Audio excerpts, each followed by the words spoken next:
hey, Chris, we'll give you a deal. You can fill up as many times as you want in a month for $600 a month. You don't have to worry about it. You get unlimited gas. What would you say to that? I would say that's too expensive. Exactly. This is the Penny Forward Podcast, a show about blind people building bright futures one penny at a time. I'm Chris Peterson. I'm Liz Botner. I'm Mo Carpenter. And today we are going to be talking about switching cell phone carriers. This came up because in our episode called Money Moves to Kick Off 2023, I mentioned that I recently changed cell phone carriers to Visible by Verizon, a discount cell phone service provided by Verizon that costs just $15 a month, though it does go up to $30 after an introductory period. And we thought we would bring on a tech expert, Al Pazzoli, to talk with us about the mechanics of switching to discount cell phone providers. He's done a lot of research into this and is just kind of a geek in general. So that we could find out what the pros and cons of doing this might be in case you're considering making the switch yourself. Al, thanks for being here. Hello, thank you. I'm glad to be here. Tell us about yourself and your blindness to start us off, if you would. Okay, so I have been blind since birth. I have been my whole life, as Chris pointed out, kind of a technology geek because it was just obvious from the beginning what sorts of paths technology would open for me as someone who was blind. So I learned at a very young age when I would put off my homework to play around on the computer that I probably should go into IT and computers as a career. So that's what I did. I started my career in about 2000 working for Humanware. Then after that, I worked for a number of years at Michigan State University in the disability office doing IT for them. And these days I work for Vispero as a member of TPGI, which is our web accessibility arm. And I do various things depending on the day for them. I've always been involved in technology. I've always been very interested in technology. I play with technology, I work with technology, and I research technology. What are some of your non-work, quote-unquote, play aspects of technology that are your favorites? Do you have a favorite piece of technology that you've used over the years, either that you're using now or that you previously used, maybe that isn't usable anymore, sadly? I'm into a lot of the retro technology. I mean, I could talk to you for hours about the Apple IIe, which I'm sure that's not happening in this episode. But I think the most life-changing technology that I've seen in the last 20 years, obviously, has been smartphones. Prior to that, I was heavily involved in the note takers and that sort of thing. And I'm a bit of a gamer. I used to have enough vision to kind of get into the video games and the Ataris and stuff like that, but that's not the case anymore, although you can play some of those things with sound, and there are new avenues of accessible gaming happening, which is great. Moving to the topic of the day, talking about the cell phone carriers, what made you decide to switch? A number of factors. I think the most obvious one is pricing. The average phone bill in America is probably between $60 and $80 a month if you're going with the big carriers on their highest priced plans. And that's before you even think about financing your phone, if you're financing your phone through your carrier. So, if you're adding that on top of it, you're looking at, over $100 a month for a phone line. So, the discount carriers offer a lot of flexibility in terms of pricing. And the way that you can really lower your pricing is to really understand your cell phone plan and kind of understand how much data you really need. You have to look at your history over the months and kind of get a sense of your usage patterns and understand how much data are you really using. And these MVNOs, and I'll explain what that is in a moment, offer you that path. One analogy I always kind of like to use when we talk about cell phone plans, it's going to really help us, in considering how to move forward.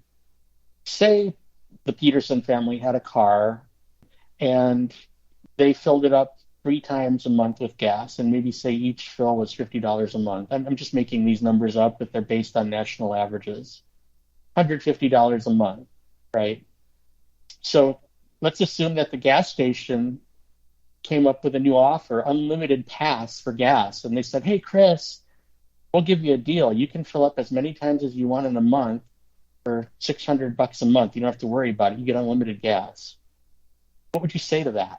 I would say that's too expensive. Exactly. But we're conditioned to not even think twice about that when we are paying for unlimited data, which most of us don't need. So that's why I switched. So when you switched, what were some of the concerns that you had, and how did you research them or address them? I think the concerns that I had were just that I didn't really understand what was going on initially, what switching really would mean. And the way I addressed them was by doing research. I needed to understand what is available out there. What does it mean if I'm switching to an MVNO? So there's two different things. There's a mobile network operator, which is an MVNO. That's the big guys. That's like Verizon, AT&T, T-Mobile. Those guys have their own networks. And what they will do is they will resell service to other providers. And basically, it's kind of like if you go to Costco and you buy coffee and you really like the coffee and what is this coffee? It's Costco brand, But really, if you dig into it, I don't know, it might be Folgers or something. And it's really somebody else's product, but it's just being resold. And that's the same thing that happens with these MVNOs. It's kind of a win-win-win because the big carriers can resell this capacity to these smaller carriers. They don't have brick and mortar stores typically, so they can pass those savings on to the consumer, and the consumer gets a better deal. But one of the concerns I was concerned about was reliability, and you're not going to really deal with any reliability issues because you're really still dealing with either the Verizon network, the T-Mobile network, or the AT&T network. Since switching, what has your experience been like? It's been very good. I've obviously saved a lot of money. I am right now paying a total of $22 a month for two phone lines. I'm paying for myself and for my mom, and it's $22 a month. And I can do that because I have an understanding of how much data we both use. I know that, for myself, I probably use maybe 2 or 3 gigs a month because I mostly work from home and I'm on Wi-Fi all the time. And then when I'm out, I'm not really doing anything that involves a lot of data. And if I go road tripping or something, I can top it off for that month and still come out way ahead for the year. I haven't had any reliability issues. Right now, I'm actually with T-Mobile directly on a prepaid plan that's only $15 a month for my personal line. And I have my mom on a T-Mobile MVNO called Tello, where you can customize the plan, and her line only costs $7 a month because she doesn't use a lot of data. So the reliability's been great. One of the things to consider, though, it's not necessarily a con, but it's just something to consider. Most of these MVNOs and prepaid plans don't offer the ability to walk into retail stores to get support. So, if you're technical and relatively comfortable with dealing with technical issues and you think you can troubleshoot your own issues, then, that's another thing to think about. Do you want to take on that responsibility? Because you're going to get customer service, but it's going to be email, it's going to be chat. If you really want to walk in and have somebody fix something for you, then there are some options, but some of these MVNOs might not be right. Do you think that there is a big difference between, especially for like our community and the blind community, the Apple versus Android, and going with a discount cellular plan?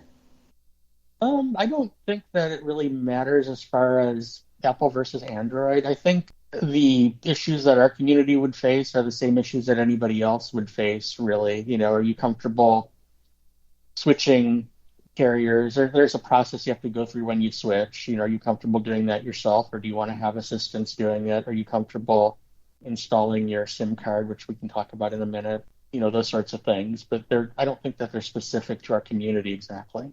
So we got some questions from the audience that prompted us recording this episode in the first place.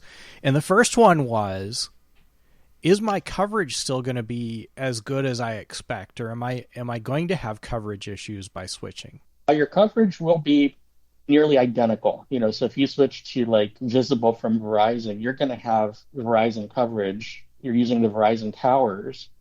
The only reason I even said nearly identical is because sometimes, and this is very rare, and you probably won't ever notice it, is that the big guys will deprioritize an MVNO customer. Like if you're at a ball game or something and there are thousands of customers at the ball game, the Verizon people are going to maybe get a higher priority, which means that if there's like, think of it as like traffic, they're going to get to go first, which might result in slightly slower speeds for you or something like that, but it's not noticeable. I've never had an issue with it. And for the amount of money that you're saving, it's definitely a trade-off worth making.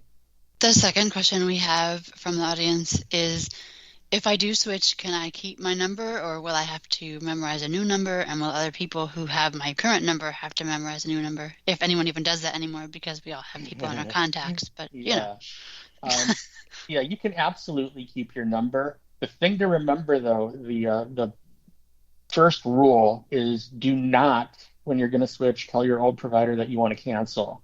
What you need to do is switch, and sometimes what will happen is you'll switch and you'll get a temporary trial number from the new carrier that you can play with for a few days or whatever. And once you're ready to switch, you want to go through the number porting process with your new carrier. So you tell them, I want to initiate a port, and then they will ask you for information about your old carrier. What's your account number? What's your name and address that is on file with the old carrier? There might be a security PIN from the old carrier that they need. They will initiate the switch. Once it's done, then your old plan is automatically canceled. You don't have to do anything. You don't have to alert the old carrier. That's really great information. Another question from our community asks, what happens if my cell phone breaks? Depending on what kind of warranty you have, you might have Apple Care or something like that. You can get it taken care of that way.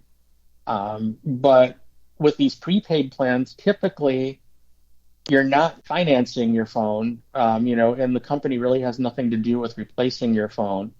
But, if you're paying $15 a month and you're not paying finance costs, whatever, you could buy a new phone every couple of years, and you're saving enough money where if you had to make an emergency phone purchase or spend money on repairing your phone, you're still going to come out ahead of where you would be if you were spending $70, $80 a month on a phone plan plus another 30 months finance charge.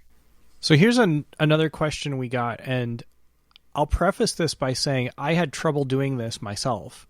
So while this question didn't come from me, it's one that's interesting to me, and it is, can I change my SIM card by myself, particularly as a blind person, or is that way too technical? Okay, yeah, and that is something that you may have some problems doing the first time, but it's one of those things that takes practice. And there's a little tray on your phone, and it depends on your phone where it is. It's probably, I think on my phone it's like on the upper right edge. You have to find this little hole and insert a tool that pops it out, and then the SIM just comes out. It's just a little tiny card that you insert into the phone, and it's very tiny, and it's a delicate operation, but you can do it. You need to understand which way it goes into the tray and how to put it in there. I think the first time I did it, it took me like 20 minutes to do it. Now I can do it in maybe a minute or two, because it's just after you've done it enough times, it makes sense. The interesting thing, though, is that that's becoming less and less of an issue. There is now something on newer phones called an eSIM, and you can have your new plan activated on an eSIM, which is basically a virtual electronic SIM in your phone that's already there. And when you switch carriers, all they have to do is activate a new eSIM in your phone. You basically just download some data to your phone. You download the SIM, and it's active. So the iPhone 14, for example, doesn't even have a physical SIM anymore. You can just have eSIMs in it. I can speak from someone who has successfully done a SIM transfer. It is doable as someone who has no vision. So I've done several of them. The last question we have from our audience is, what sorts of phones are supported by these types of carriers?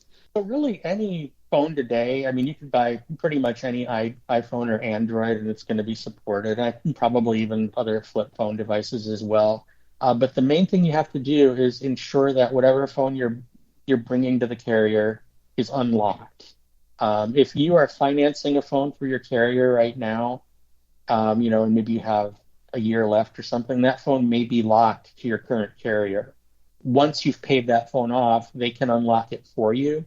And you can check on an iPhone, you can go to About, and it will say something like SIM unrestricted or something like that if it's unlocked. But as long as you have an unlocked phone, you can bring it to pretty much any carrier. Because nowadays, iPhones run, you can buy one model iPhone that will run on CDMA or GSM, so it doesn't matter anymore as much as it used to. Al, do you know if the Blind Shell Classic 2 is available for this carrier switch? I don't know, but the way to know is what carriers does it work with right now? For example, if you know it works with Verizon, then it will work with Visible, or if it works with T-Mobile, then it will work with Mint Mobile or any of those. What you want to kind of do when you're looking at switching is figure out what network you're using right now, and if you like that network, then you want to find a carrier that uses the same network. And basically, as long as your phone is unlocked, if it's working with the big guy, then it will work with the MVNO as well. I thought it would be interesting to pause and to talk about my experience with switching from T-Mobile, which is what I had, to Visible via Verizon, which is what I have now. We did it on 3 phones, and we were paying $140 a month for 3 phone lines on T-Mobile. And when we switched to Visible, now we're paying $45 a month for, I think, 6 months, and then it will increase to $90, which is still quite a bit cheaper than what we were paying before. And the process was really very simple, and I don't know that this is the same type of process that you would follow for every carrier that you would switch to, but what it was like for me was 2 of our phones were unlocked, and so all we needed to do was get the SIM card and put it in the phone. The number porting process was very simple also, although Visible asked for a PIN number, and that was a little bit confusing to us because it's not the PIN number that you use to access your account. It's something called a transfer PIN, and we actually had to get some help from T-Mobile customer service figuring out how to get that transfer PIN. But they were very, very nice about it. They didn't pressure us to stay or anything. They just told us where we could find it. And once we had that transfer PIN, switching those 2 phones over was seamless.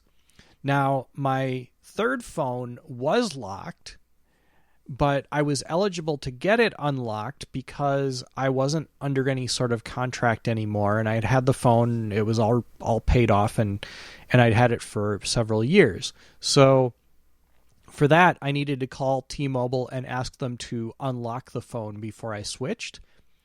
And they were able to do that, and it took, I would say, probably half a day or maybe a full day for the unlock to take effect. And then I was able to follow the same process.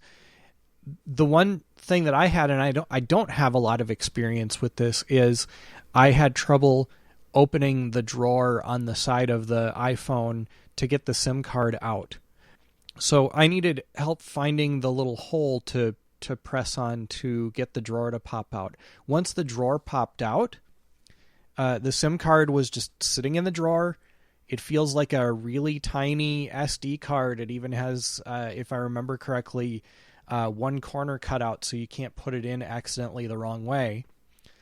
And I took the new SIM card out of the package and dropped it in the drawer and slid the drawer back into the side of the phone, and boom, I was done. So for me, it was a really simple process, and I think the only thing that I had trouble with was that switching of the SIM card. And like Al said, if I had had a phone with an eSIM, it would have worked fine. And by the way, I was using my existing phone that was on the T-Mobile network on the Visible by Verizon network. So I didn't even need to buy a new phone. I was able to use my existing phone in all 3 cases.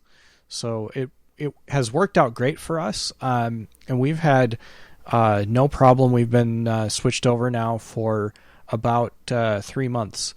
And Visible offers an unlimited data plan, which is a little bit of a misnomer because they actually will allow you to use a limited amount of data. I think it's about 50 gigs a month, and then they'll start to throttle you back. So your data doesn't get shut off, but it gets slower if you use more than that 50 gigs a month. So that's the catch, I guess, to that particular plan. But it saves us $50 a month, which for our family is a pretty big deal. So, Al, are there any other things you wanted to add here that we haven't thought to ask? I think we've covered most of it. I will say that with eSIMs now, there are a lot of trials. I mean, with an eSIM phone, you could literally go online right now if you wanted to try, like T-Mobile, for example, has a 3-month trial. It's totally free. You download the T-Mobile app to your phone, and they can activate an eSIM for you. And you're trying T-Mobile within 5 minutes. You don't have to go to the store or wait for a SIM or anything. And there are other trials like that that are available. The eSIM opens up a lot of doors. For example, even if you were, you could have Verizon as your primary carrier, and if you're going somewhere that maybe T-Mobile is better, you could buy like a month's worth of T-Mobile data on your second eSIM. So just a lot of things you can do. If you're comfortable with people contacting you if they have questions, Al, how can they do that? So I am on Twitter. My Twitter handle is ALP like Paul UZZ, so Alpuz. I also recently began using Mastodon. So on Mastodon, I am Alpuz, ALPUZZ, at mastodon.social, and that's MASTODON.social. There are also a number of websites that I use that are very good resources in terms of reviewing phone plans and offering, comparisons of phone plans. And I don't know what the best way to share those would be. I could just reference them verbally, or I could email them to the podcast or to Chris. How would we want to do that if we wanted to pass those on to the listeners? Why don't you just send them in an email and we'll stick them in the show notes? Okay, perfect. And also, if anyone would like to send a question by email, we do have Al's email address, and we would be happy to forward on legitimate inquiries to him and forward his responses back to you as well. So look for a wealth of information in the show notes, and if you're thinking of making the switch, it might be worth doing. It certainly has worked out well for me. It's worked out well for Al and a number of other people that I've spoken to. And cell phone plans are very, very expensive. They're kind of a necessity in this day and age. So why not try to save a little bit of money on them here and there where you can? If you would like to get in touch with us via email to email a question, that email address is pennyforward@pennyforward.com. That's right. Al, thanks for being here. We appreciate your help. Thanks very much.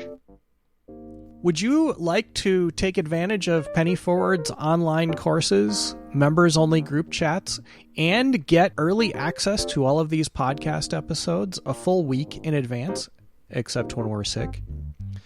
You can do that by joining Penny Forward. It costs just $9 a month or $99 a year, and you get all of these benefits and more.